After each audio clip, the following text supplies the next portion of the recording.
சென்னை பெரம்பூர் ரயில் நிலையத்தில் சூட்கேஸில் தலையில்லாமல் ஆண் சடலம் கைப்பற்றிய விவகாரம் பெரும் அதிர்வலைகளை ஏற்படுத்திய நிலையில் இது தொடர்பான விசாரணையின் பகீர் தகவல்கள் வெளியாகியிருக்கின்றன.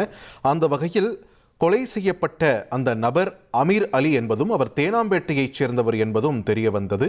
இந்நிலையில் அவரது மனைவிதான் அவரது மரணத்திற்கு காரணம் என்ற ஒரு விவரமும் தெரிய வந்த நிலையில் தற்பொழுது அவர் கைது செய்யப்பட்டு அவர் அளித்த வாக்குமூலமும் வெளியாகியிருக்கிறது. இந்நிலையில் மறைந்தவருடைய தலை மட்டுமல்ல, அவரது ஆணுறுப்பும் வெட்டப்பட்டிருக்கிறது. அதனை வெட்டியதும் அவரது மனைவியே தான் என்ற ஒரு தகவலும் தற்பொழுது வெளியாகியிருக்கிறது. இது தொடர்பான முக்கிய செய்தியை நாம் பார்த்து வருகிறோம். கூடுதல் விவரங்களோடு இணைகிறார் எமது செய்தியாளர் சசிதரன். சசிதரன், வணக்கம்.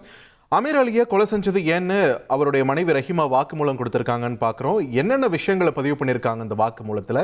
விரிவாக பதிவு பண்ணுங்க. ரஹீமா வாக்குமூலம் அளித்திருக்கிறார். போலீசார் தரப்பிய விசாரணையில இந்த தகவல் வெளியாகி இருக்கிறது.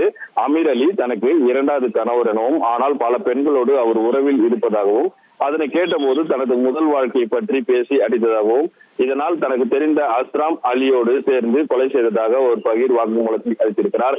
தன்னை ஏமாற்றிவிட்டு வேறு சிலரோடு இருப்பதை ஏற்றுக்கொள்ள முடியாமல் மயக்க நிலையில் இருந்தபோது துண்டு துண்டாக வெட்டி கொலை செய்து உடல் பாகங்களை வெவ்வேறு இடத்தில் வெட்டி வீசியதாகவும், அஸ்ராம் அதற்கு உதவியதாக ஒரு பகீர் வாக்குமூலத்தை அவர் அளித்திருக்கிறார். இந்த நிலையில அவருடைய ஆணுறுப்பையும் ஆத்திரத்தில் வெட்டி வீசியதாக ரஹீமா தனது வாக்குமூலத்தை அளித்திருக்கிறார்.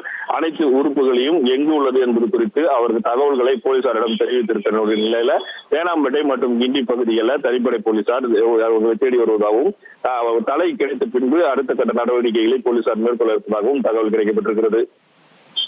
நன்றி சசிதரன், உங்களோட விரிவான தகவல்களுக்கு. இனி செல்லும் இடமெல்லாம் செய்தி. தந்தி டிவியின் வாட்ஸ்அப் சேனலை ஃபாலோ பண்ணினா செல்ல இருக்கும் இடமெல்லாம் செய்தி. இதோ QR கோட் இப்பவே ஸ்கேன் பண்ணுங்க, ஃபாலோ பண்ணுங்க.